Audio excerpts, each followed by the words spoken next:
panel is going to be worth the wait. Who wants to talk about Arrow? Please welcome to the stage, Amell, Bett, Rickards. Come on out. Come on out.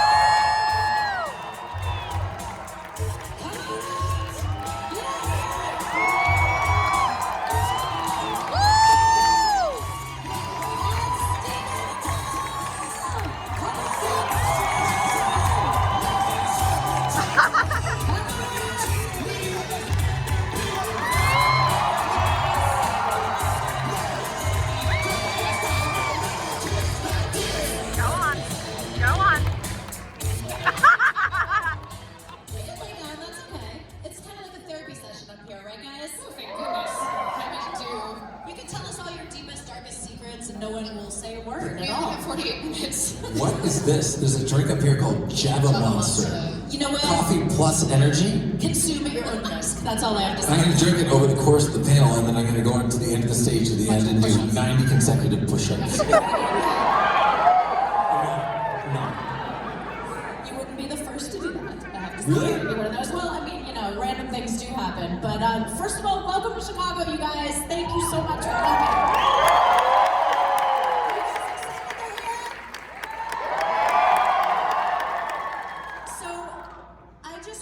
Congratulations on an amazing 8 seasons. The show is so much more than just a show. It really resonates on a deep level with so many people and so many fans. And I just want to know, when did you first realize after, you know, season 1 or season 2 that this was something more than just, you know, a show, I guess? Right now. It's like right now. It's always surreal.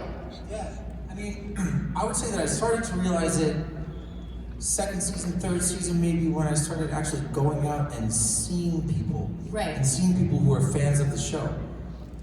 But I always said, when I would be asked the question in a panel, like, what does it mean to do a show like this that helped start so many other shows?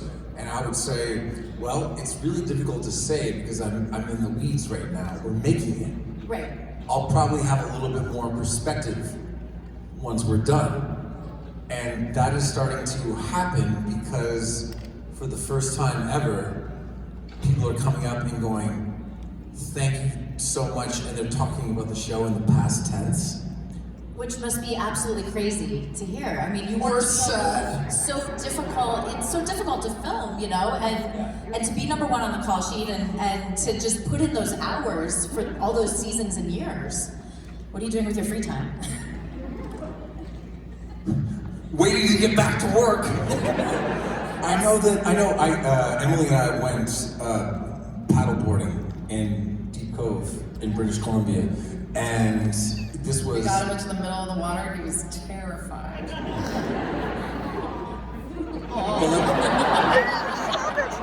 Well, I was. Like, this is nice, this is good, this is good, we can fall in. But I was looking at Emily having wrapped up on Arrow after season 7 back in like April, and this was like August maybe, and she was totally chill. Not me. I have felt a little bit like I've been a creature of habit for the better part of 8 years, and I feel a little bit like a man without a country right now, quite frankly. I'm excited to get back to work. But this is your country now. It is, thank you. So, you guys are the first couple of the Arrowverse, and let's just talk about a little bit the relationship between Felicity and Oliver. Do you want to tell me how you sort of developed it? How did you create that bond that's so believable? Well, you know, you're just saying this in photo ops, and like, this would have been for hell if I hated you for 8 years. We were doing photo ops. Emily turned to me and she goes, "Oh my God, can you imagine if like we hate each other?" That's Before it. you guys are getting in there, we're just dancing around and all this. We're just doing shit. We're doing, to be honest. I mean, the only difference between like we have a good relationship because we get along with one another, because Emily is a wonderful actor, and because we... That is why, that's the only... Thanks for finally owning it. I really appreciate it. But other than the occasional smooch or starting a scene where we're getting out of bed, same relationship with Diggle. But that comes back to all of those getting out of bed scenes and smooches with Diggle are just in the bloopers. Lila, what are you doing here? That's not it. No, it comes down to shooting a television show. You work so much, and it's long hours, and it's arduous. It's not actual work; it's acting, and but you spend a lot of time with these people and getting along with them and cultivating a relationship like that, I think, shows up on screen. Oh, absolutely. Well, season 8, you did revisit a lot of the guest stars and the recurring characters, but obviously Felicity, except for the finale, was gone. Was that how did you feel about having her around after 7 seasons? It sucked. Yeah. She was my best friend on the set, and it was weird being there. Anybody heard the what? Here. Well, you weren't there anymore. You were my best friend when we were paddleboarding. It was really difficult, actually. I understand and support what Bett did, but that doesn't mean that going to set and not having her there wasn't. I also have much fewer opportunities now to take photos and videos of Steven when he is not aware. And I'm going and getting very creative with it, considering we now live in different countries. So there's just like less videos of you in my phone, which is very sad. Yeah, every once in a while, like for Christmas, Emily will give me like a Polaroid of like a candid photo of me. And I go, I don't know when that was and who took that. You took it, didn't you? I asked you to stop doing that. But yet there was still a video. And they're beautiful. Such a beautiful. Was it always your plan to return for the finale? You know, it was sort of a surprise for me. Beth Schwartz called me and said, I have a really great idea. I think you're going to love it. Can I send you the script? And then the script changed a lot over time, and it was a couple weeks before the finale started shooting that it was all confirmed, and as soon as I got to set, it was pretty much like a high school reunion. That's awesome. And Felicity has become a STEM hero for young girls, you know, and So cool. It's really cool. I would have had no idea that that would be her journey and experience for other people, and that is the best thing, I think, for me. It's such a great legacy to have come out of the show.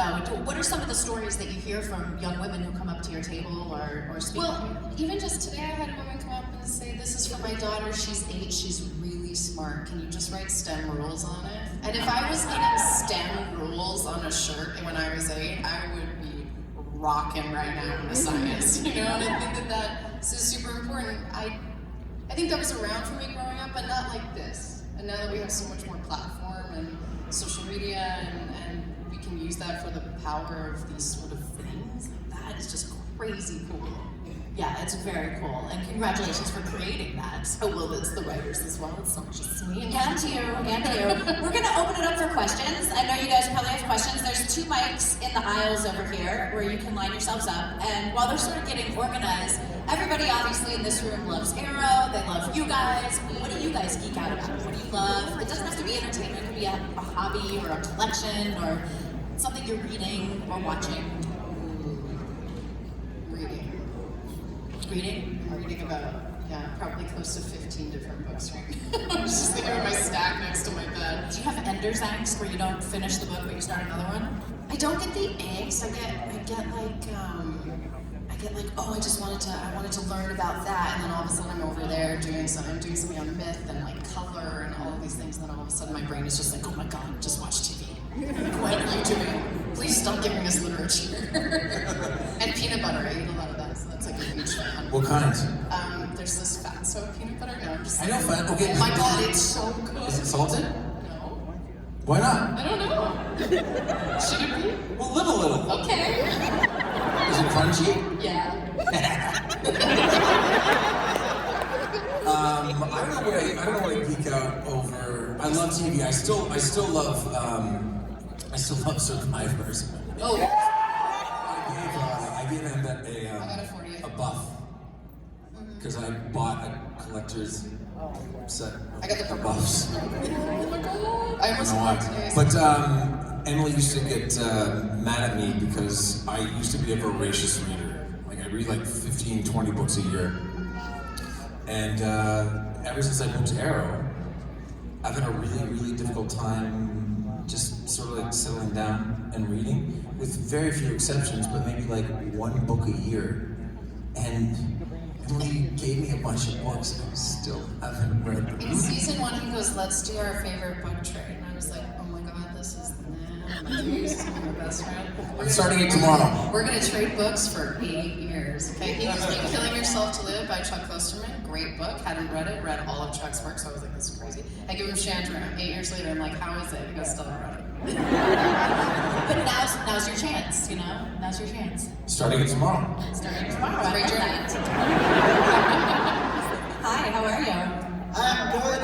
Spencer from Madison, Wisconsin. Hi, Stephen. Hi, Emily. Thanks for all the great years, all the great seasons. I guess a question that I have is there a DC character, hero, or villain that you didn't get to in Arrow or the Arrowverse that you would have liked to have seen your characters interact with? Oh, someone that they didn't have the chance to interact with, but someone in the DC universe that Correct. liked to see, maybe.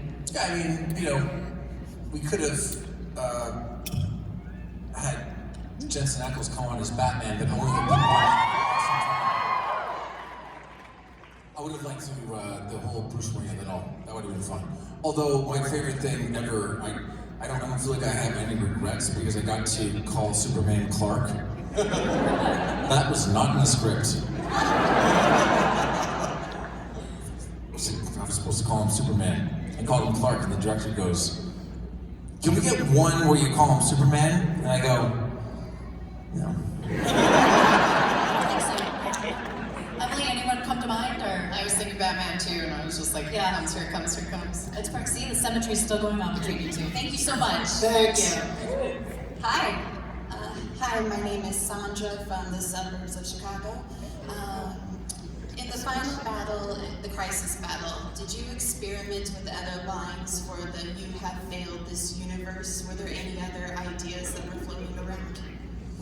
Yeah, there was one alternate of the line where I stated it as a question. I guess I'm kidding. No. You have failed this Milky Way? universe? No, that was it. And that's a really tough thing to do. I was talking with someone earlier.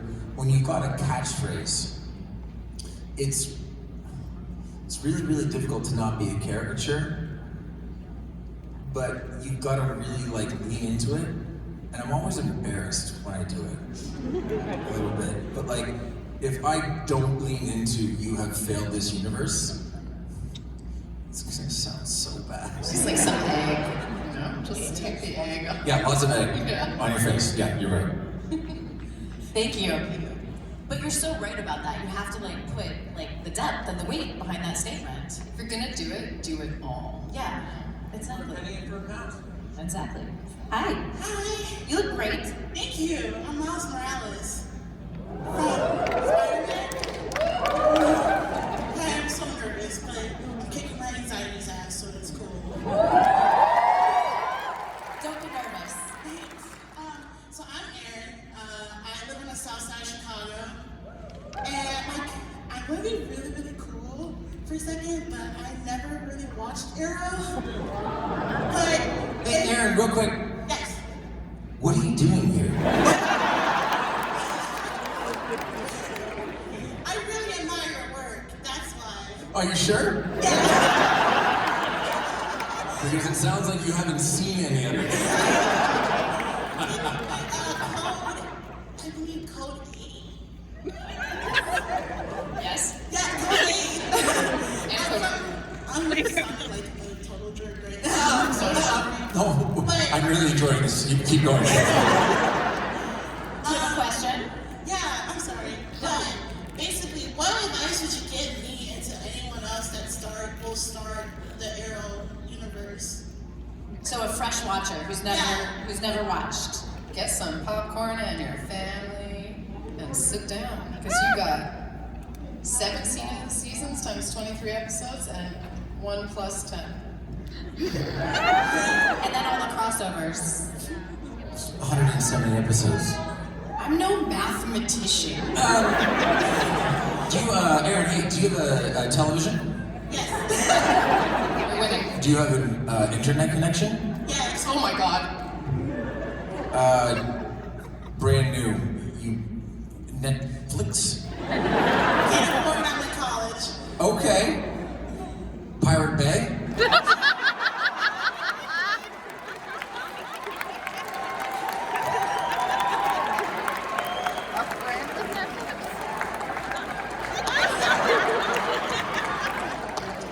That would be my advice. Begin at the beginning.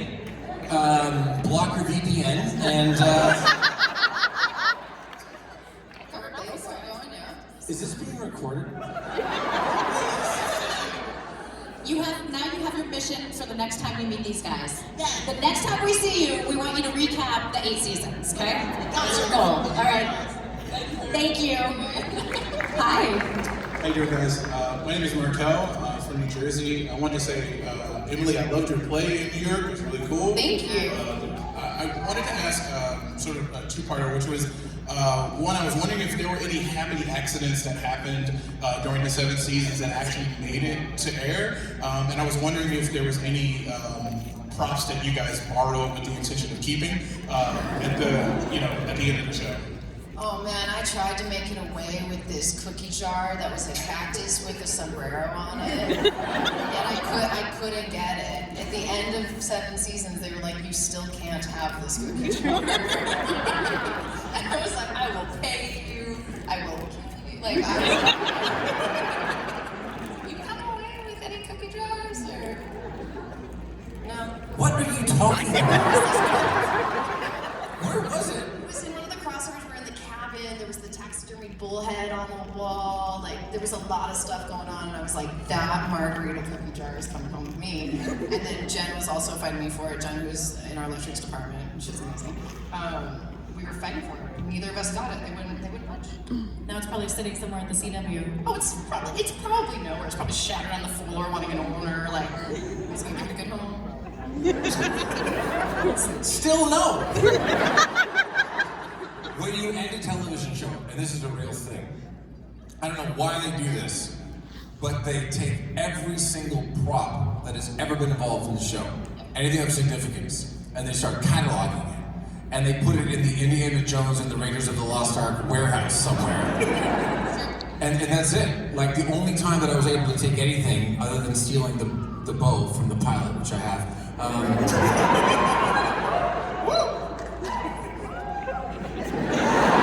lot of people appreciate you stealing that. I gave it away for a year too, believe it or not, and I got it back.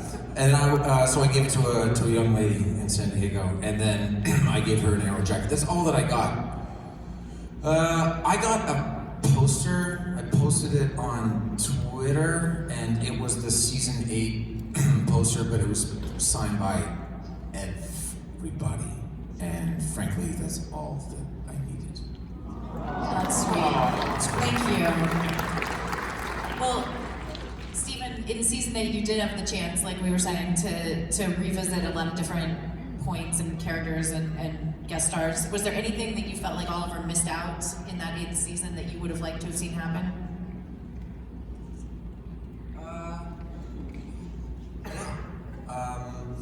I would have liked. I would have liked a scene with Colin Salmon, who played Walter Steele. I would have liked to had a moment with Katrina, who played Nissa. How long do we have? We got 30 minutes and 7 seconds. I was very, very happy with the people that Oliver got to see. There wasn't anyone on the list, so to speak, no pun intended, that we didn't get to. That I was like, well, okay, that feels like a miss. Yeah. There were a couple of ones that we tried for that we couldn't make happen. That's okay. Yeah. Hi. Hi, I'm gonna try and get through this without stuttering, so my friends don't beat my butt. But my name's David. I'm from Lincoln, Nebraska. First of all, I just want to say thank you, Stephen, for everything you dedicated and sacrificed over the years doing this show and just being. I mean, they did pay me. It's true, that helps. But no, Lowercase s sacrifice. But no, thank you for being such an inspiration and a role model to me and people. But my question was, for both of you, was there a certain dialogue or a scene that was your favorite as an actor to deliver or perform, or that really challenged you? Favorite scene throughout the seasons, or it could have been a stunt, or Yeah, dialogue. any memorable standout scene. Nothing. There's a scene in season 1 when Stansler directed the episode, and it's when Felicity gives Oliver the book for the first time. Remember that? Oh my God, we shot that scene at 4 o'clock in the morning on Saturday morning. I don't remember that, I was exhausted. but I was happy, and it was beautiful and sunny out. I was like, I always remember that day. I remember being like, oh, I live here now. That's probably because it was 4 o'clock in the morning. Isn't that where you come into the like a diner or something? We got lost that set halfway through season 1. Yeah, but there was Big Belly Burger. You came to Big Belly Burger, and you were like, "What's going on? Like, why do you look that way?" And I'm like, "Well, I'm agreeable." And then you got serious, and that was sort of the first time that we had because that was before you knew. I'm conflating. No, that was. No, it was before. It was before. Right. It was before. Okay, you showed me the book. Right. Got Yeah. it. I always remember that episode. Like, I like we had an awesome scene at a little bit of the way through episode 309 where I get stabbed in the chest and kicked off a cliff, where I tell her that I love her, and also we had our last scene together before our last scene together.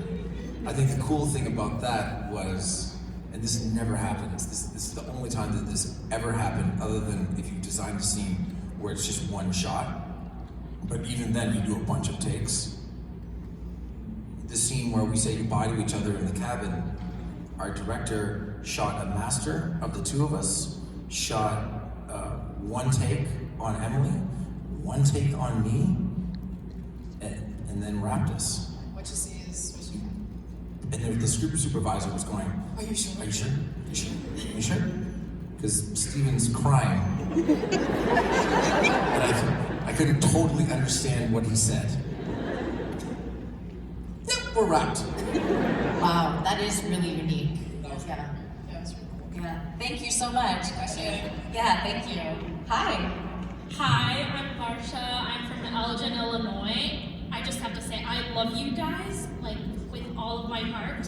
I've been with the show, been watching the show for ever since it started, so you guys... For 8 years. Yeah, you sort of feel like family to me. And before I cry, I just want to...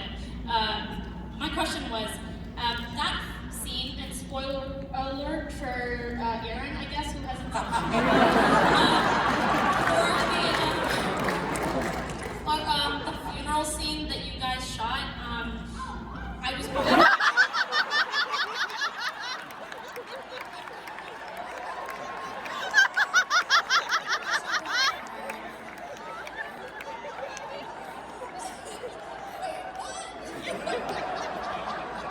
Wait, who dies?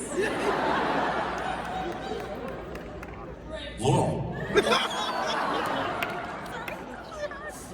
So in the funeral scene, I was...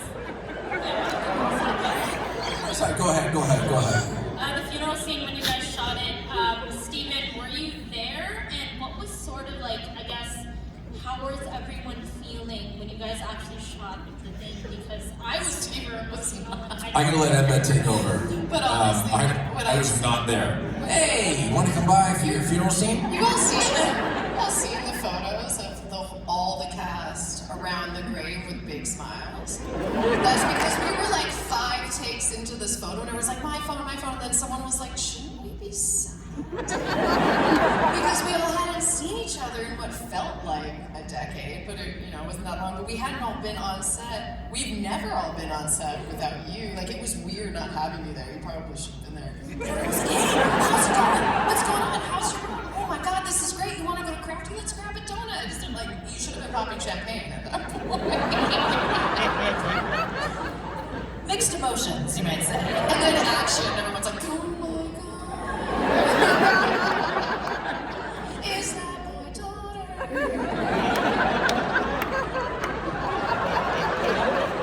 How'd you like working with Kat? Kat's the best. Isn't she cool? Yeah, she's the I like Kat a lot. Oh my God. Works hard. She reminds me of you, actually. No. Good casting. Good Very. Thank you very much. Thank you. I will always keep you in my heart. Appreciate it. Guys. Thank That's you. really sweet. Hi. Hi, Emily. Hi, Steven. How you guys doing? My name is Adam Parker. I'm from the Chicago suburban area. You all probably remember me from earlier.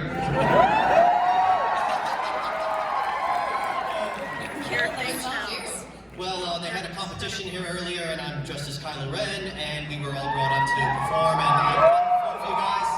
Until that last competition, I totally would have won that dance-off, I guarantee you.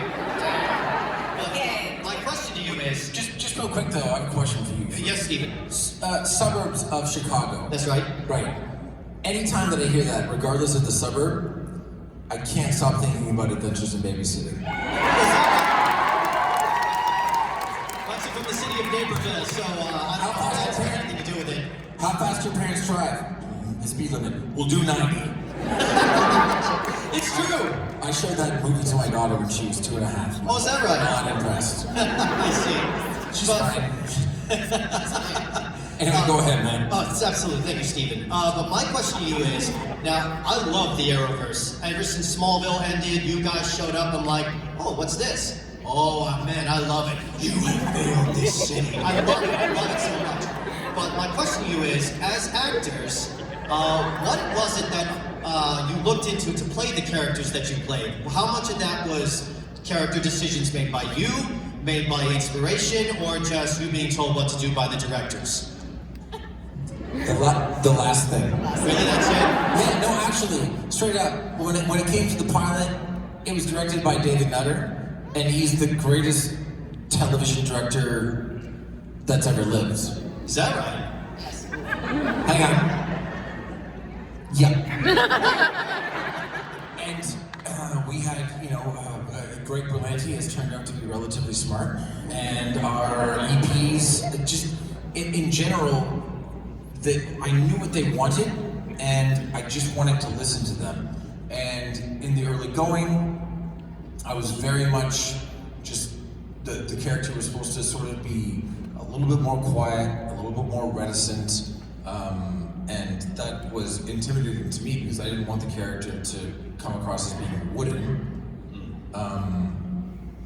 But it really was about just listening to what they wanted, which is fundamentally different than the job that I'm getting ready for now, where just all that I'm doing is thinking about what this character is going to be like. Whereas in March of 2012, it was like, what do you want me to do? That's it. Okay. That's pretty amazing to have that kind of trust and faith to be able to hand over, a performance. Oh, no. I don't know. I didn't have a choice. They told me what to do. So, becoming Oliver, and thank you, by the way, that was a great question. Absolutely. And great dancing. Oh, thank you. But in becoming Oliver, what was the process like for you? Was it a phone call, an offer? Was there an audition process? And how long was it? Extensive? I read the script on a Saturday night. I went in and I auditioned on a Tuesday for David Rappaport, who was the casting director. David Nutter was there, who directed the pilot. All of our EPs were there. It was in Greg Berlanti's office. And when I read the script, when I pictured it in my mind's eye, it was remarkably close to what the pilot ended up looking like, which is just lucky. Well, you're never the thing about acting. Are there any aspiring actors in here? Okay, cool. I heard a great quote once. You're never right for a part until you're perfect for it. That is a good quote. And I just got in there, and David, I was the first guy to audition, and David looked at me and he just goes, "Could you please go outside for a second?" And then he brought like 17 more people into the room, and that was it. That was it. That's an amazing story. Because I definitely shit the bed in a bunch of auditions before, right? You never know, part of my language, but it happens. I'm sure you've had auditions where you feel fantastic, and auditions where you're like, oh boy. Well, you are the perfect Oliver. So. Thank you, I appreciate that. Absolutely. Hi. Hi, nice to meet you. My name is Oliver, from London. My name is Oliver, by the way. He said he was the perfect Oliver. I thought it's fine. Emily said I wore the suit now. I think. I love you guys. Thank you guys for the past 8 years. It's been amazing. You guys have delivered nothing but excellence on the screen. My question would be kind of, if you could go back to your younger self, what would you tell yourself, or what would be the most important thing you tell yourself in this show and in real life? Advice for a younger Stephen and Emily? In the show, so Oliver and yourself as Stephen and Emily. That's like 4 questions. I mean, it's like one. Well, for Emily and Felicity, I'd tell them the same thing. I would just be like, constantly be more present. It's a lifelong journey. I think they can use both of those. And, eat a lot of peanut butter. Felicity's allergic to nuts.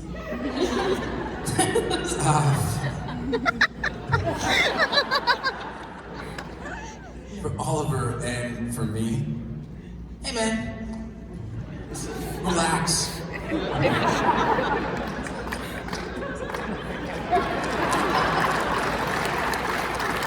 I mean, listen, when you're,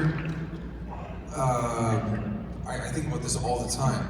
By the time we got to episode 3 on Arrow, the first day that I met Emily, I'd already worked harder on Arrow than I'd ever worked on anything in my entire life.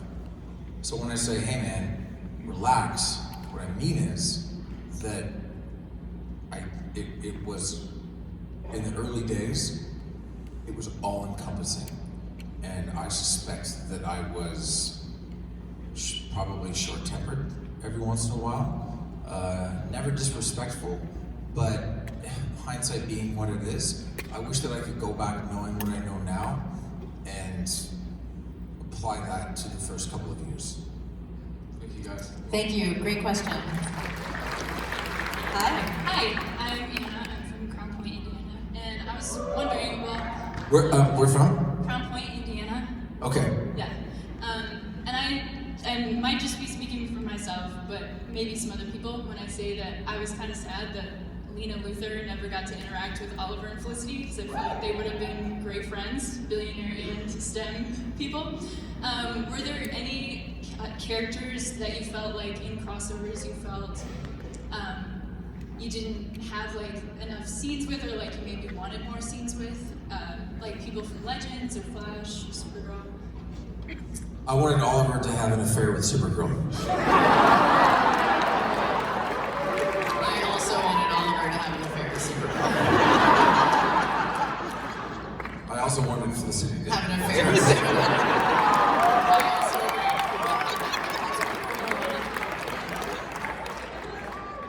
As an aside, I'm dead serious. So I think the answer is Supergirl. Just take it all home.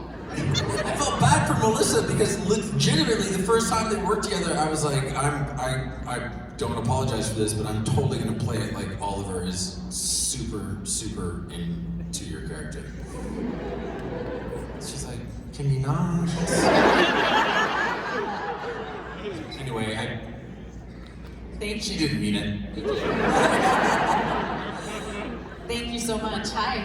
My name is Ashley Perry. I'm from Hershey, Illinois, and I just want to ask, what made you choose those socks with those shoes?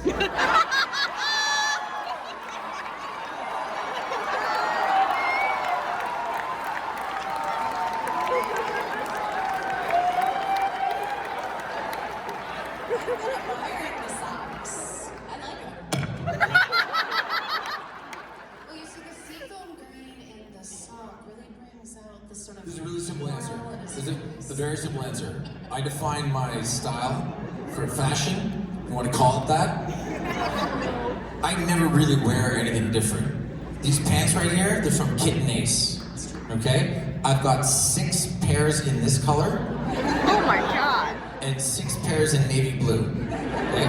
I've got 3 or 4 different pairs of Vans, okay?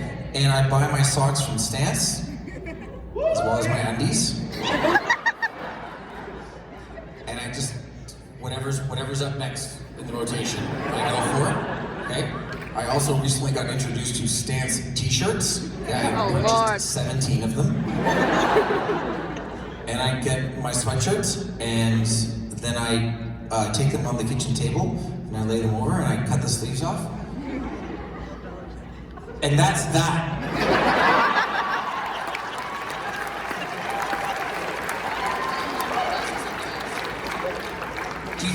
Confirmed. Does it look bad? I mean, the colors don't really match, so Does it look bad? No, Okay. it's okay. Fashion icon, right here. You bought that shirt yesterday. I think I mentioned. Here. Good for you. They're very cool. Thank you so much. Thank you. Thank you. You know what? I read that it's a sign of intelligent people that wear the same clothes. Like Barack Obama, he always wore the same suit. He had like 20 of them. So Yeah. it's a sign of intelligence. There you go. Yeah. Steve Jobs and I are exactly alike. Hi.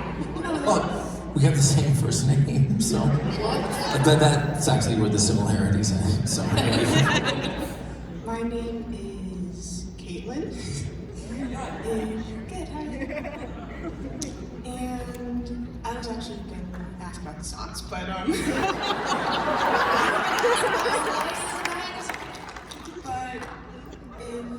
who do you think is the most huggable character on set? I personally think it's Felicity.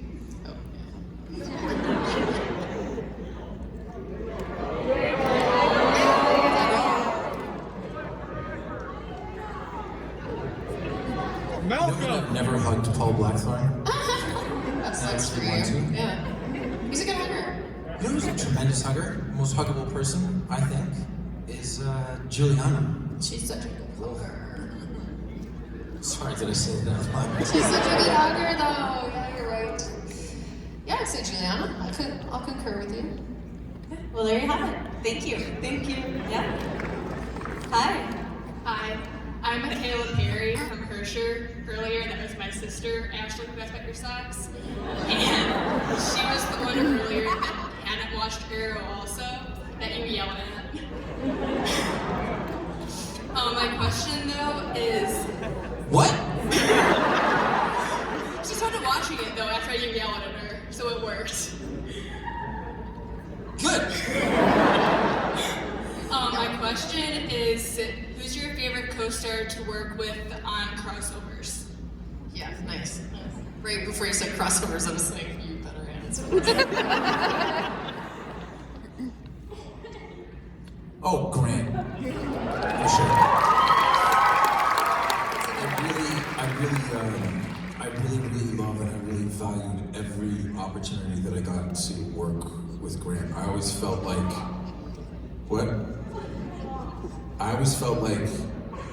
when I came out of a scene with Grant or a day of working with him, I always felt like I became a little bit of a better actor, actually. No, selfishly, I wanted to be better. Thank you. Carlos, for me, I'd have to say. Sick beyond. It's weird that he seems like his style is like, I don't care, but there's also clearly so much work You have that to goes prepare into what he so does. much to look like you don't care. I got a long way to go. Hi. I love this show. It's amazing. We're only on season 3, so we got some spoilers. Someone dies at the end, I don't know. I actually watched Flash, and I kind of need that one died. did you say? I kind of knew that oral guide. Oh, yeah. Okay. Do you have a question? Yes. My name is Corey. I'm also from Waukesha, Wisconsin. What has been your most memorable,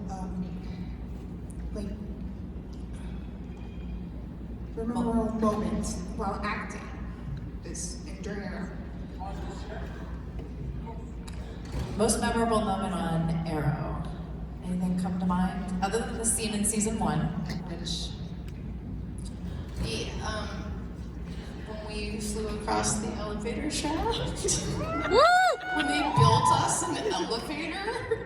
Oh man, in season 1 when they're actually building you stuff, they built an entire elevator shaft. And then there was, okay, so 4 seasons later, Steven had to carry me in an elevator shaft, and the elevator shaft in season 1 was like, we were in what's it called? A harness? We're in a harness. The elevator shaft in season 4 was us on blocks. And him pretending to carry me. Movie magic. Why didn't they just do that? Okay, I'm gonna expound on this story for a second. We did that episode. It was something they call a bottle episode, which means that you're going to be in the studio the entire time.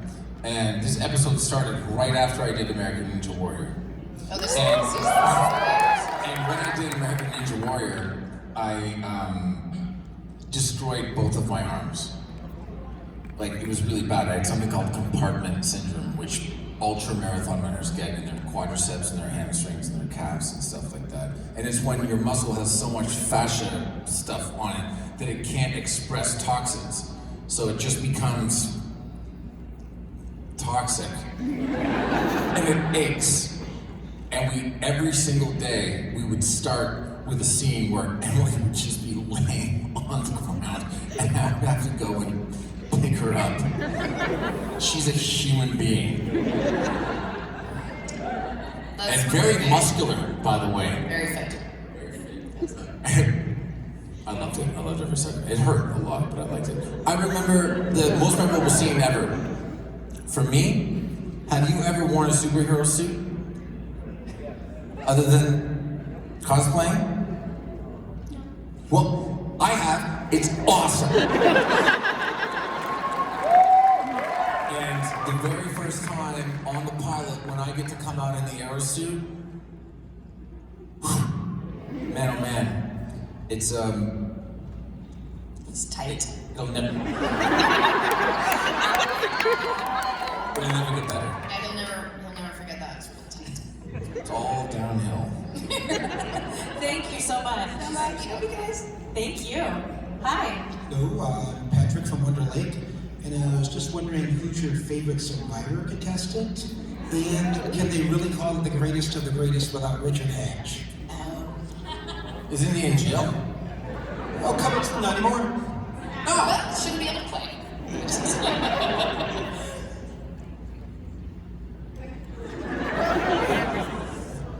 Russell is the greatest Survivor player of all time. Oh, shut up. I'm right. Boston Rob's a close second. I know, but here's the thing. Sandra's pretty good. Did you see that Rudy just died? I did. I was so sad. I really liked him. Yeah, I liked Rudy too. I've actually become pretty good friends. Would you do it? Yes. Yeah, oh no, of course. And we Absolutely. should play on this. I get voted off first. Yes, he would, because I would vote him. Or win, I'm not sure. I've become pretty good friends with my friend Danielle and her husband Ryan, and she finished second on Survivor. And every once in a while I mention that I'm a fan of the show, and her husband goes, "But would you be a bigger fan if my wife was a winner?" So wrong. So wrong. Oh, it's so right. Thank you so much. Thanks, Thank man. you. Hi. Hi, my name is Josh. I'm from Chicago, and I just wanted to ask you a question, like try to be as less spoilery as possible. So I know at the last scene in the crossover that Diggle gets some new bling, and I just want to know if like he's gonna come back anytime soon, or if he's gonna come back at all. I have absolutely no idea. I haven't spoken to anyone that's involved in the production in 5 months. Not on purpose. Life Hang on, Aaron, did you cover your ears? I'm dead. Thank you. Yeah, thank you. Hi. Hi, I'm Mehdi from here. And first off, thank you for being such a positive presence on social media, because I know there's a lot of toxicity and you always manage to rise above that, so thank you for that. I'm excited for Heels, like I'm sure everybody else is. Are there people you've worked with over the past 8 years, whether in front of the camera or behind the camera, that you kind of want to take along, and are there people that you're taking along? Well, I think that from a casting standpoint, I'd like to work with new people, just so that people can have a fresh experience. But there are a lot of people on the crew, and a lot of directors that we have in the show in particular, that I think I would love to work with on the new show, if it gets rolling and gets moving. It's a little bit difficult because, especially with crew members, we shot in Vancouver, the shoot's in Atlanta. Immigration is a thing right now in this country. Sorry. Actually, it's actually really, really difficult at the moment for someone who's on the crew, who's a focus puller, who's a camera operator, who's sound, who's whatever. It's not as easy as it used to be to bring them along, but there are some people that I would like to bring along.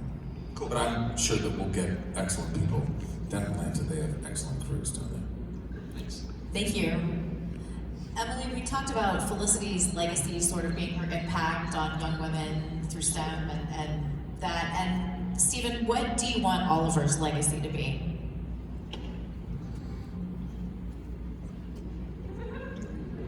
Fixing the entire universe? That works. No, I mean, one of the things that people bring up, I just like the fact that the character really did change over the course of 8 years. Definitely. Thanks in no small part to the person sitting to my right, but just in general, I like that he went on a journey, and yeah. It was sort of the perfect culmination at the end. Yeah. Hi. Hi, I'm Camilla. I'm from Nashville, Tennessee.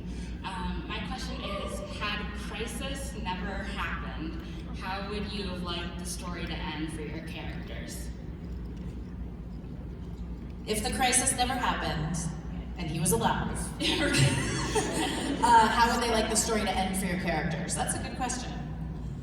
Interestingly enough, we left in such a, I would say, a happy place in a way. And we get to sort of explore this idea of, I guess, universe and consciousness beyond. But I don't know if I'd change it. I don't want you to die in any terrible way. That's not what I'm saying. He doesn't, not sure if he dies. I'm sorry, I should go. But I don't know if I would change it. Did you have an idea what you wanted to see happen? I think you've thought about this, huh? A little bit. I mean, so what's the alternate ending? I mean, I'm just a sucker for happy endings, so I'd have loved them to just go off and have a million babies and become the empire. It's not Tangled, though. It's, Oh, you guys don't know this? There's a comic book coming out. We have a lot of afterworld babies. Perfect. But since it's a different universe, you're I'm pregnant.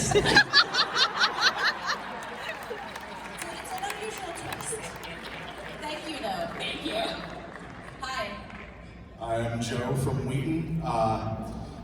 Who is like the most important villain from Arrow that you guys think it is? Sorry, I worded that weirdly. Who do you think is the most important Arrow villain?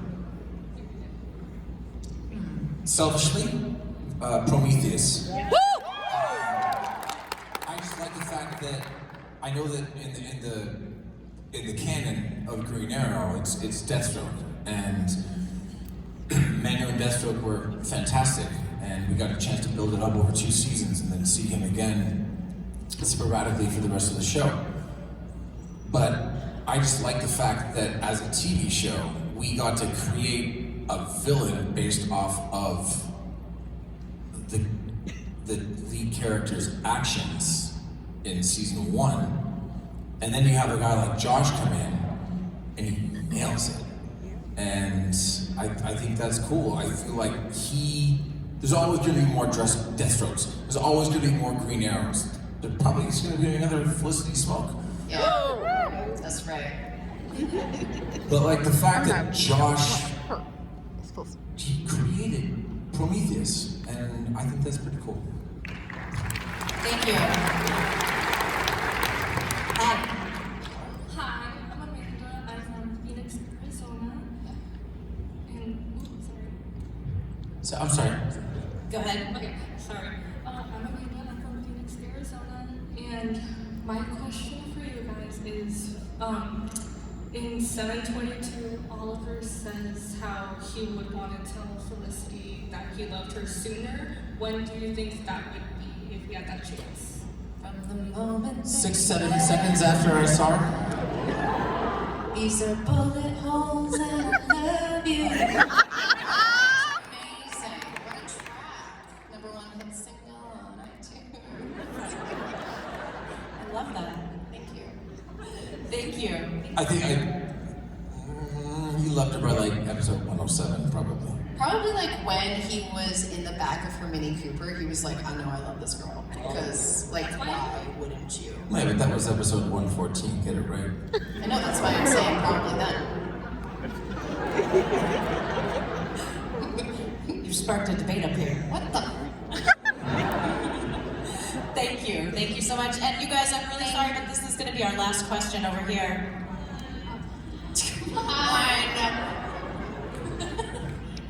Hi, I'm Elena from Chicago. First of all, I want to say Felicity is probably my favorite character. I'm really sorry. No, that's okay.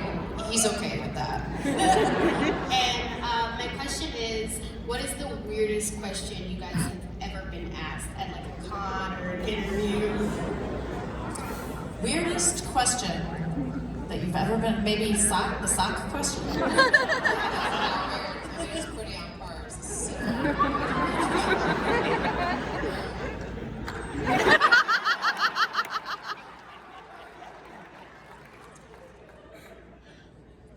Would you rather have finger-sized legs or leg-sized fingers? That's a crazy question. Robbie and I were in Chicago with Emily in 2015, and we did a big Facebook Q&A, and she videotaped it. And I like cultivated questions and like really like went for it, and thought a lot about what I was going to ask Robbie, my older cousin, and his first question was, would you rather have finger-sized legs or leg-sized fingers? What was your answer? You can't answer that question! Yes, you can, because you can still walk on legs that are the size of fingers if you have enough, but you can't lift your arms if you have as many fingers that are the size of legs. Congratulations, you're a human beetle. Thank you very much. What was your, come on, what do you think? Fuck. It's a real conundrum. It is.